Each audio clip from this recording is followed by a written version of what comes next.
Assalamualaikum warahmatullahi wabarakatuh. Selamat pagi buat kita semuanya. Perkenalkan nama saya Rota Bursiboya dengan NIM channel 24036. Hari ini akan presentasi materi kuliah aspek hukum dalam bisnis. Materinya yaitu tentang Prancis atau waralaba. Sebelumnya yang terhormat Bapak Dr. Wirmi Eka Putra SEMSI selaku dosen pengampu mata kuliah pada hari ini.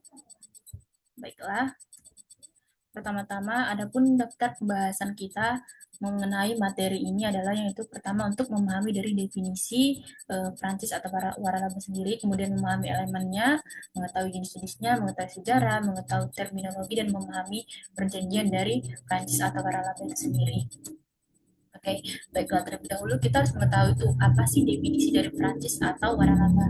Pengertian waralaba, waralaba adalah suatu bisnis berdasarkan perjanjian antara franchisor atau pemilik hak dan Francis atau sebagai penerima hak untuk menjalankan suatu bisnis sesuai sistem yang ditentukan oleh franchisor. Hubungan franchisor dan Francis, franchisor itu sebagai pemilik merek dan sistem bisnis, pemberi lisensi, sedangkan Francis itu sebagai pembeli hak dan menjalankan usaha bersifat kontraktual dan saling bergantung. Nah, karakteristik utama dari waralaba itu sendiri yang pertama ada perjanjian tertulis, yaitu ada hak dan kewajiban yang jelas. Kemudian ada sistem bisnis teruji dan standarisasi operasional. Kemudian adanya dukungan berkelanjutan dan pembayaran biaya. Dan yang keempat, adanya penggunaan merek dan reputasi. Nah, selanjutnya sejarahnya. Sejarah. Nah, Prancis pertama kali dimulai di Amerika oleh Singer Sewing Machine Company, produsen mesin jahit Singer pada 1851. Pola itu kemudian diikuti oleh perusahaan otomotif General Motor Industry yang melakukan penjualan kendaraan bermotor dengan menunjuk distributor Prancis pada tahun 1898. Selanjutnya diikuti pula oleh perusahaan-perusahaan soft drink di Amerika sebagai saluran distribusi di AS atau Amerika Serikat dan negara-negara lain. Nah, di Indonesia, Prancis itu dikenal sejak era 70-an ketika masuknya Seke Pizza, KFC, Swensen, dan Burger King. Perkembangannya itu terlihat sangat pesat dimulai sekitar tahun 1995. Terus data DP Rindek pada 1997 itu mencatat sekitar 259 perusahaan penerima waralaba di Indonesia. Setelah itu, usaha Prancis mengalami kemerosotan karena terjadi krisis moneter. Para penerima waralaba asing terpaksa menutup usahanya karena nilai rupiah yang terperosok sangat dalam. Nah, bentuk-bentuk Prancis itu pertama ada produk dan trade franchise. Franchisor itu memberikan lisensi kepada Prancis untuk menjual produknya. Fokusnya pada distribusi produk, contohnya dealer mobil, kemudian stasiun pompa mesin. Nah, kedua, bisnis format Prancis, yaitu franchisor itu menyediakan seluruh konsep bisnis, strategi pemasaran, operasional, dan dukungan. Contohnya, restoran cepat saji seperti KFC, McD, kemudian hotel, kemudian jasa penyewaan mobil.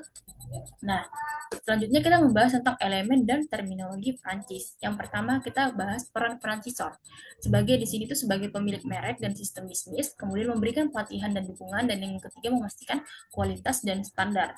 Nah, peran Prancis itu membeli hak dan sistem, menjalankan bisnis lapangan dan membayar biaya dan royalti. Nah, waralaba dalam negeri itu tuh contohnya brand lokal, contohnya itu Alfamart, Indomaret, kemudian retail makanan itu kayak Wong Solo, KFC, terus tersebar luas di Indonesia. Nah, kalau waralaba asing itu brand internasional, contohnya MCD, KFC, dan produk dan konsep itu dari luar negeri, contohnya Lawson, 7-Eleven, retail, itu tuh kayak retail plus dan cafe gitu. Selanjutnya, jenis-jenis franchise berdasarkan produk dan lokasi. Menurut produk yang ditawarkan, yang pertama itu ada waralaba produk, yaitu menjual produk atau benda tertentu. Contohnya minuman, fried chicken, kebab. Nah, kemudian ada waralaba jasa. Itu tuh menjual produk layanan jasa, contohnya salon, tempat les, atau pelatihan. Kemudian ada waralaba gabungan, yaitu mencampur produk dan jasa. Contohnya salon yang menjual kosmetik. Nah, kalau menurut lokasi asal itu adalah waralaba mancanegara. Jadi itu di sini tuh menjual brand dari luar negeri, contohnya MCD, KFC, Lawson, dan Telepon. Kemudian waralaba dalam negeri itu contohnya menjual produk karya anak negeri, contohnya Indomaret, Alfamart, Wong Solo. Nah, Kalau jenis-jenis franchise menurut IFA itu yang pertama ada produk franchise, yaitu franchisor kontrol penuh distribusi produk. Franchise itu membayar untuk hak penggunaan merek dan hak cipta produk.